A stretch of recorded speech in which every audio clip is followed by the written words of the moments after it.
మరి ఈరోజు గద్దరన్న బిడ్డ సంస్కృత సారథి నిర్వహించినందుకు అక్కకు తెలంగాణ ప్రజల తరఫున తెలంగాణ ఉద్యమ తెలియజేస్తూ మరి కాంగ్రెస్ ప్రభుత్వానికి ప్రత్యేకమైన ధన్యవాదాలు తెలియజేస్తూ రేవంత్ రెడ్డి సార్ కానీ ప్రదీప్ కుమార్ సార్ కానీ ఆల్మోస్ట్ అందరి మంత్రులకు ఎమ్మెల్యేలకు ప్రతి ఒక్కరికి ధన్యవాదాలు తెలియజేస్తూ మా గద్దరన్నకు చనిపోయినా కానీ ఆయన ఏనాడు ఏ పదవి కోరుకోలేదు, ఏ పదవి కొరకు పనిచేయలేదు.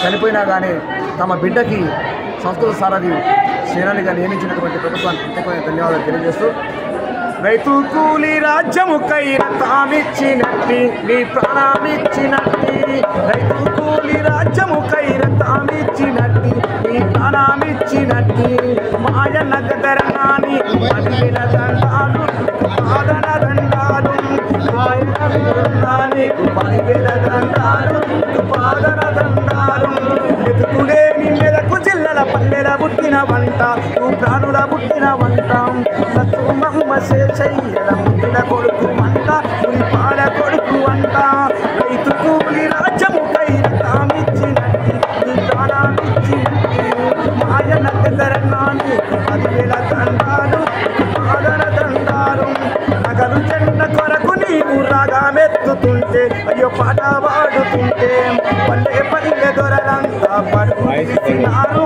అయ్యో పట్టం పట్టినారు రైతు కూలి రాజ్యముకై రథమిచ్చినట్టి నీ ప్రాణమిచ్చినట్టి మాయన్న గద్దరన్నాని 10,000 దండాలు పాదన దండాలు. ఇట్లా అన్నం తలుచుకోవడం జరిగింది. అన్న అంటే మాకు చాలా ఇష్టము.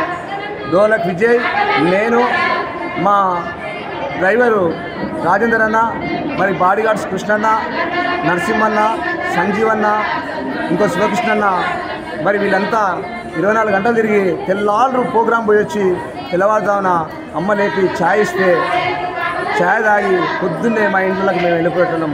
మరి గద్దరన్న కష్టాలు సుఖాలు అన్నీ తెలుసు. ఈరోజు గద్దరన్న పాటకు గౌరవించి సంస్కృత సేనానిగా మా వెన్నెలక్కను నియమించినందుకు, మా ఇంటి ఆడబిడ్డను మా అక్కకు నియమించినందుకు ప్రత్యేకమైన ధన్యవాదాలు తెలియజేస్తున్నాం. ప్రతి ఒక్క కళాకారునికి కూడా కన్న తల్లిలాగా భోజనం పెట్టిన మా గద్దర్ ఏ రోజు కూడా మేము బయట హోటల్లో అన్నం తింటే గద్దరన్న వండినప్పుడు ఇంటికాడ వండి పెట్టి మమ్మల్ని చట్నీ, సాంబారు, పప్పు, పెరుగు తెచ్చి ఇంట్లోనే పెట్టి ఇంట్లోనే తినిపించేది. ఏ రోజు కూడా మాకు ఉపాసం లేకుండా కడుపు నిండా తిండి పెట్టిన మా గద్దరన్న సత్యమాని విమలమ్మ బాదాపి